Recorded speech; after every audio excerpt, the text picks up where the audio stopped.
Hello, good morning, जोहर। मैं संजय, आप सभी का न्यूज झारखंड में स्वागत है। चलिए शुरुआत करते हैं आज की झारखंड की बड़ी खबरों के साथ। पहली बड़ी खबर की बात करें तो टीके पर आज राज्यों से बात करेंगे पीएम। दुनिया का सबसे बड़ा कोविड टीकाकरण अभियान भारत में 16 जनवरी से शुरू होने जा रहा है। इससे पहले पीएम नरेंद्र मोदी सोमवार को शाम 4 बजे सभी मुख्यमंत्रियों के साथ वीडियो कॉन्फ्रेंसिंग के जरिए बात करेंगे। इस दौरान प्रधानमंत्री राज्यों को दिशा निर्देश देंगे, साथ ही मुख्यमंत्री भी मशवरा दे सकते हैं। Drug control journal of India द्वारा कोरोना के 2 टीके कोविशील्ड और कोवैक्सीन को आपात इस्तेमाल की मंजूरी मिलने के बाद यह प्रधानमंत्री की मुख्यमंत्रियों के साथ पहली बैठक होगी। अगली बड़ी खबर की बात करें तो 9वीं व 10वीं के छात्रों को भी फ्री किताब। राज्य के सरकारी स्कूलों में पढ़ने वाले 9वीं और 10वीं के छात्रों को भी इस वर्ष से निःशुल्क किताबें दी जाएगी। माध्यमिक शिक्षा निर्देशालय ने इस संबंध में जेसीईआरटी से प्रस्ताव मांगा है। विभाग इस प्रस्ताव को योजना विकास विभाग के पास भेजेगा। सरकार के स्तर से स्वीकृति मिलने के बाद छात्रों को किताबें का वितरण किया जाएगा। अनुमान है कि 9वीं व 10वीं के 3 लाख छात्रों को किताब दी जाएगी। इस पर लगभग 19 करोड़ रुपया खर्च आएगा। अगली बड़ी खबर की बात करें तो शिबू सोरेन का जन्मदिन आज। राज्यसभा सांसद शिबू सोरेन के जन्मदिन के मौके पर 11 जनवरी को मुख्यमंत्री हेमंत सोरेन उनके संघर्ष से जुड़ी 3 पुस्तकों का लोकार्पण करेंगे। वरिष्ठ पत्रकार अनुज कुमार सिन्हा द्वारा लिखित पुस्तकों में श्री सोरेन की जीवनी पर आधारित पुस्तकों में दिमोस गुरु शिबू सोरेन और ट्राइबल हीरो शिबू सोरेन और सुनो बच्चों आदिवासी संघर्ष के नायक शिबू सोरेन की कथा शामिल है। कोरोना को देखते हुए कार्यक्रम के दौरान सोशल डिस्टेंसिंग का ख्याल रखा जाएगा। अगली बड़ी खबर की बात करें तो मालगाड़ी पर चढ़ सेल्फी ले रहा था छात्र, करंट से मौत। मुरी बरकाकाना रेलखंड के माइल स्टेशन पर रविवार दोपहर खड़ी मालगाड़ी पर चढ़कर सेल्फी ले रहा युवक ओवरहेड हाईटेंशन इलेक्ट्रिक केबल की चपेट में आ गया, जिससे उसकी मौके पर ही मौत हो गई। युवक की पहचान रजरप्पा थाना क्षेत्र के चित्रपुर निवासी सत्यम वर्मा के रूप में हुई है। वह सरस्वती विद्या मंदिर रजरप्पा में 10वीं का छात्र था। आरपीएफ सबको कब्जे में ले लिया है। अगली बड़ी खबर की बात करें तो सरसों तेल 155 रुपये और रिफाइन 152 रुपये प्रति लीटर पहुंचा। सरसों तेल और रिफाइन की कीमत से आई तेजी से हर कोई परेशान है। पिछले साल जनवरी में इसी माह की तुलना करें तो सरसों तेल 47.95% तक और रिफाइंड ऑयल 32 से लेकर 57.89% तक की वृद्धि की गई है। जनवरी 2020 में फॉर्च्यून सनफ्लावर रिफाइन ऑयल 110 रुपये प्रति लीटर मिल रहा था। वर्तमान में इसकी कीमत 152 रुपये प्रति लीटर है। इसी प्रकार सोयाबीन रिफाइन 100 रुपये से बढ़कर 132 रुपये, किंग्स रिफाइन 100 रुपये से बढ़कर 125 रुपये और स्पीकर रिफाइन की कीमत 95 रुपये से बढ़कर 150 रुपये प्रति लीटर हो गई है। यही हाल डालडा और सरसों तेल का भी है। डालडा की कीमत 100 रुपये से बढ़कर 125 रुपये व सरसों तेल की कीमत 98 और 105 रुपये बिकने वाला सरसों तेल 145 रुपये से 155 रुपये प्रति लीटर हो गई है। अगली बड़ी खबर की बात करें तो संविदा कर्मियों ने मंत्री को बताई समस्या। 14वें वित्त आयोग के कार्यों के लिए नियुक्त संविदा कर्मियों का बिरसा चौक पर धरना जारी है।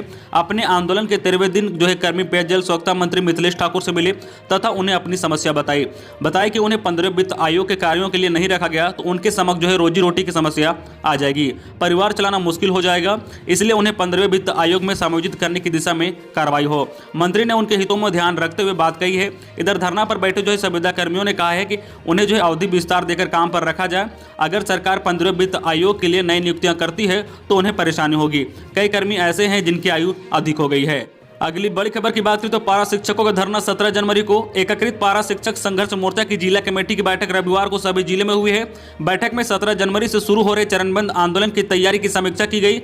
एकीकृत पारा शिक्षक संघर्ष मोर्चा के संजय दुबे ने बताया है कि सभी जिलों में पारा शिक्षक 17 जनवरी को सत्ताधारी दल के विधायक आवास के समक्ष धरना देंगे। इसके बाद 24 जनवरी को मंत्री आवास के समक्ष प्रदर्शन करेंगे। अगली बड़ी खबर की बात करें झारखंड कोरोना अपडेट को लेकर तो राज्य भर में कोरोना के 145 नए संक्रमित मिले हैं, जबकि 2 संक्रमितों की मौत हो गई है। झारखंड में कोरोना के नए संक्रमितों की संख्या में कमी आई है, वही एक्टिव केस भी तेजी से घट रहे हैं। रविवार को राज्य भर में कोरोना के मात्र 145 नए संक्रमित मिले हैं। इसमें एक्टिव केस की संख्या 1468 पर पहुंच गई है। इधर रविवार को 2 संक्रमितों की मौत हो गई है, जिसमें से कुल मौत का आंकड़ा 1047 पर पहुंच गया है। रविवार को मरने वाले में पलामू और धनबाद से एक संक्रमित शामिल है। रांची में सर्वाधिक 86 नए संक्रमित मिले हैं। इसके बाद पूर्व सुकमा से 23, बोकारो व धनबाद से 7, पलामू में 6, गुमला से 5, लातेहार से 2, पश्चिम सिंहभूम में रामगढ़, कोडरमा, जामताड़ा, गिरिडीह, गढ़वा, दुमका व देवघर से 1 की संख्या में कोरोना पॉजिटिव मिले हैं। रविवार को मिले 145 नए संक्रमितों से राज्य में कुल संक्रमितों की संख्या अब 1,16,672 पर पहुंच गई है। इधर रविवार को 169 कोरोना संक्रमित स्वस्थ होकर अपने घर लौट चुके हैं। अगली बड़ी खबर की बात करें तो झारखंड में कोरोना वैक्सीनेशन पर पड़ सकता है असर। स्वास्थ्य सचिव के बयान से भड़के राज्य भर के डॉक्टर। झारखंड में डॉक्टरों ने स्वास्थ्य सचिव नितिन मदन कुलकर्णी के खिलाफ मोर्चा खोल दिया है। डॉक्टरों ने इस सिलसिले में सरकार को 7 दिन की मोहलत दी है। अगर इस बीच कोई कार्रवाई नहीं होती है तो डॉक्टर किसी भी हद तक जा सकते हैं। रांची के IMA की बैठक के बाद डॉक्टरों ने यह साफ कर दिया है कि दरअसल स्वास्थ्य सचिव के एक बयान से राज्य भर के डॉक्टर भड़के हुए हैं। ऐसे में आशंका है कि इसका असर कोरोना वैक्सीनेशन पर पड़ सकता है। दरअसल पिछले दिनों स्वास्थ्य सचिव नितिन मदन कुलकर्णी ने कहा था कि लोग सरकारी नौकरी में सिर्फ 2 कारणों से ही आते हैं। एक काम ज्यादा ना करना पड़े, दूसरा दहेज ज्यादा मिले। स्वास्थ्य सचिव का यह बयान डॉक्टरों को नागवारा गुजरा। डॉक्टरों ने मोर्चा खोलते ही मुख्यमंत्री हेमंत सोरेन को पत्र लिखकर कार्रवाई की मांग की है। अगली बड़ी खबर की बात करें तो साइबर अपराधियों ने युवक के खाते से उड़ाए 74,000। झारखंड की राजधानी रांची में साइबर अपराधियों ने स्क्रीन शेयरिंग ऐप मोबाइल में इंस्टॉल करवाकर युवक के खाते से 74,000 रुपए उड़ा लिए हैं। पीड़ित युवक हिंदपीढ़ी थाना क्षेत्र का रहने वाला है। ठगे जाने के बाद युवक ने इसकी शिकायत हिंदपीढ़ी पुलिस से की है। युवक के आवेदन पर हिंदपीढ़ी थाना में केस दर्ज किया गया है। साइबर थाना मामले की जांच में जुट गई है। युवक ने बताया कि एक ऐप के जरिए वह रिचार्ज कर रहा था, लेकिन गलत रिचार्ज हो गया, जिसके बाद उसने कस्टमर केयर का नंबर गूगल से निकालकर अपनी शिकायत दर्ज कराई। एक दिन बाद उसे एक दूसरा नंबर से कॉल आया और पैसे वापस करने के नाम पर एनीडैश ऐप मोबाइल में इंस्टॉल कराया गया। फिर उसके खाते से 74,000 रुपए उड़ा लिए गए। मामले की जानकारी देते हुए साइबर डीएसपी ने बताया कि एनीडैश क्विक सपोर्ट जैसी कई स्क्रीन शेयरिंग ऐप है, जिसके जरिए आपके फोन की हर एक्टिविटी को मीले दूर बैठा व्यक्ति देख सकता है, फिर आपके पैसे पर आसानी से हाथ साफ कर सकता है। ऐसे में इस तरह के ऐप मोबाइल में इंस्टॉल करने से बचे, ताकि ठगी से बचा जा सके। अगली बड़ी खबर की बात करें झारखंड मौसम विभाग से कि सर्दी से गर्मी, लोगों ने स्वेटर से बनाई दूरी। 2 दिन बाद फिर वापस आ सकती है ठंड। राजधानी रांची समेत तकरीबन पूरे झारखंड में मौसम के बदले रूप से लोग अचंभित है। जनवरी के सर्द मौसम में तेज धूप और गर्मी ने लोगों को स्वेटर से दूरी बनाने को मजबूर कर दिया है। मौसम वैज्ञानिक के अनुसार ऐसा पश्चिम विक्षोभ की वजह से हो रहा है। हालांकि 2 दिन बाद 12 जनवरी से एक बार फिर से मौसम में ठंड होने की संभावना बन गई है, क्योंकि उत्तर भारत से आ रही ठंड हवा का असर झारखंड पर पड़ेगा।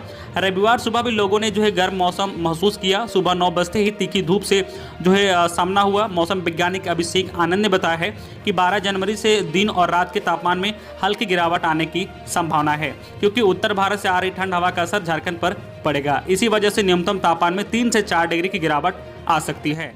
अगली बड़ी खबर की बात करें तो कार्रवाई, मनातू की 10 एकड़ में लगी अफीम की फसल रौंदी। डीजीपी बोले खेती करा रहे उग्रवादी मार दिए जाएंगे। राज्य में अफीम की खेती नष्ट करने के लिए झारखंड पुलिस ने एक्शन प्लान के तहत अभियान शुरू कर दिया है। ग्रामीणों को बरगलाकर चंद पैसों के लालच दे खेती करवाने वाले प्रतिबंधित उग्रवादी संगठनों और PLFI और TPS उग्रवादी सहित पूरे सिंडिकेट को समाप्त करने का अभियान भी तेज कर दिया गया है। पोस्ते की खेती की जानकारी मिलने पर शनिवार को पलामू के उग्रवाद प्रभावित मनातू में पुलिस ने 10 एकड़ जमीन पर लगी अफीम की खेती को ट्रैक्टर से रौंद डाला है। पुलिस लगातार सिकनी, नागदा और बेटा पत्थर गांव में लगी फसलों को नष्ट किया है। पुलिस की कार्रवाई में वन विभाग के अधिकारी भी थे। राज्य के पुलिस महानिर्देशक MP राव ने कहा कि PLFI और TPS का संगठन गिरोह ग्रामीणों को बरगला कर अफीम की खेती करा रहा है, उग्रवादी मार दिए जाएंगे। अगली बड़ी खबर की बात करें तो देश के अन्नदाता किसानों को थकाने और झुकाने की हो रही है साजिश। प्रदेश अध्यक्ष रामेश्वर उरांव के नेतृत्व में किसानों के समर्थन में 15 जनवरी को राज्य मुख्यालय पर पार्टी की ओर से किसान अधिकार दिवस को सफल बनाने की तैयारी शुरू कर दी गई है। कांग्रेस के प्रदेश प्रवक्ता आलोक कुमार दुबे, लाल किशोरनाथ सहदेव और राजेश गुप्ता ने रविवार को कहा कि नरेंद्र मोदी सरकार षड्यंत्रकारी तरीके से न्याय मांग रहे देश के अन्नदाता किसानों को थकाने और झुकाने की साजिश कर रही है। काले कानून खत्म करने के बजाय 40 दिनों से मीटिंग खेल रही है और किसानों को तारीख पर तारीख दे रही है। अगली बड़ी खबर की बात करें तो बिजली बिल के बकायेदारों को कल से कटेगा कनेक्शन। राजस्व वसूली को लेकर सक्रिय हुआ विभाग। बिजली विभाग को उपभोक्ताओं पर 25 करोड़ रुपए से अधिक का बकाया है। विभाग ने बिल वसूलने के लिए सोमवार से कनेक्शन काटो अभियान चलाने का फैसला लिया है।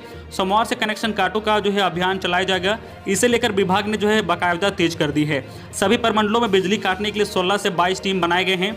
झारखंड बिजली वितरण निगम लिमिटेड ने महाप्रबंधक प्रभात कुमार श्रीवास्तव ने सभी कार्यपालक अभियंताओं को निर्देश दिया है कि वह सोमवार से हर हालत में बकायेदारों की सूची बनाकर बिजली कनेक्शन काटने का अभियान शुरू कर दें।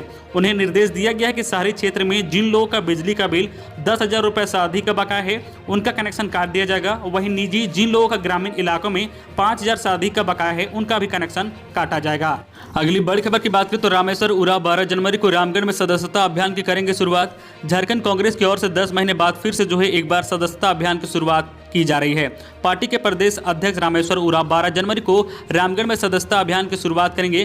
प्रदेश जो है कांग्रेस के जो है सदस्यता अभियान में प्रभारी आलोक कुमार दुबे ने बताया कि कोरोना संक्रमण फैलाव के पहले जो है राज्य के सभी 5 प्रखंडों में रांची, बोकारो, चाईबासा, गुमला, चतरा व देवघर में कार्यक्रम आयोजन कर सदस्यता अभियान की शुरुआत की गई थी, लेकिन वैश्विक महामारी कोरोना वायरस कोविड-19 के खतरे के कारण सदस्यता अभियान को स्थगित कर दिया गया था। अब एक बार फिर से जो है सदस्यता अभियान की शुरुआत की जा रही है।